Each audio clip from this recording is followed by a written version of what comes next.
famine was in the country of Canaan. Therefore, Abram went down to Egypt to stay there for a limited time because the famine in the land was severe.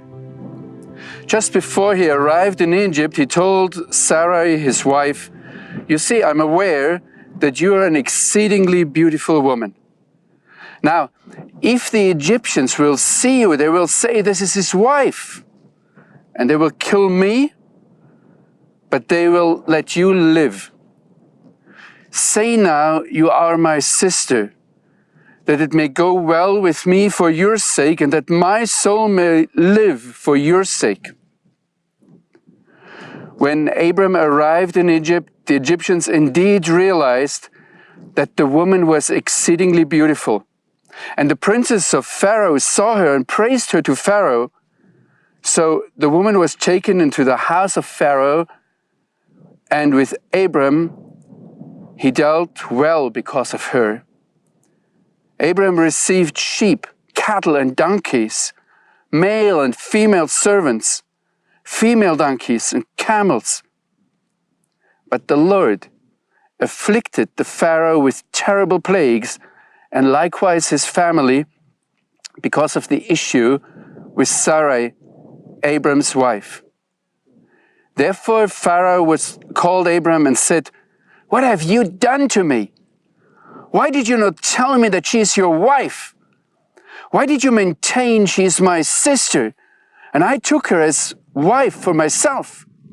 Look, here is your wife.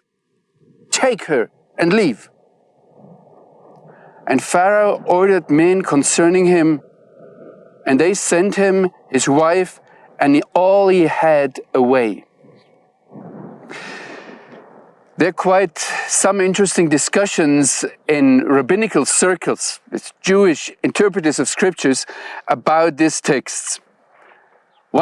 Some rabbis ask, why did Abram need such a long time to realize that Sarai was so beautiful?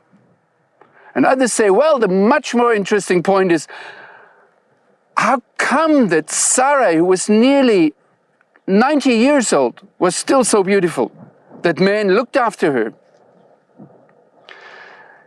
There are more serious issues in this text. The question is, did Abram commit a sin here? Should he have trusted God? There are actually some rabbis who say already that he left the country that the Lord has shown him was a sin. God is the one who redeems from famine and death. You might continue thinking about these things, but look at the text again and you will see that the biblical text reports very factual here and objective, just what happened, without giving you any hint what is right and what is wrong. Actually, I personally think, after working for such a long time in journalism, that the Bible is an excellent example for quality journalism. Learn from the Bible how to report, you will be a good journalist, without telling or hinting even to what is right and what is wrong.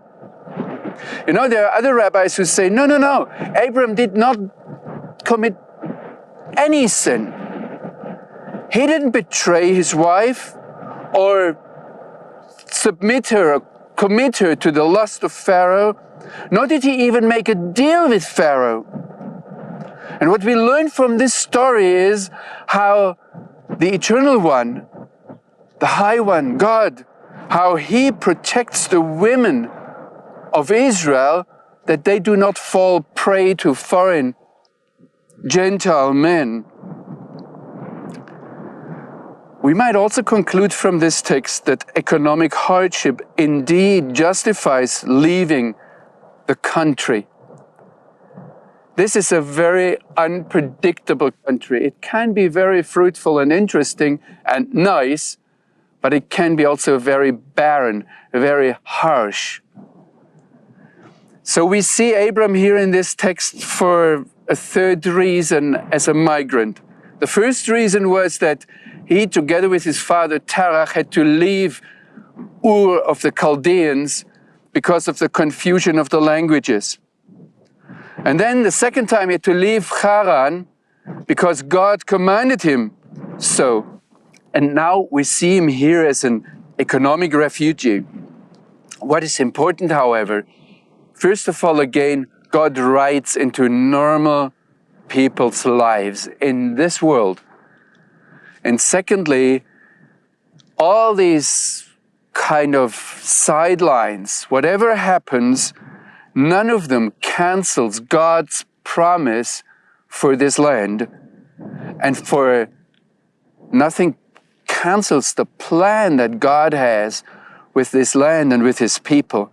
It only stretches their faith, and it confirms that everything that happens here is not by people deserving something or earning something because they're good, but just because God gives it.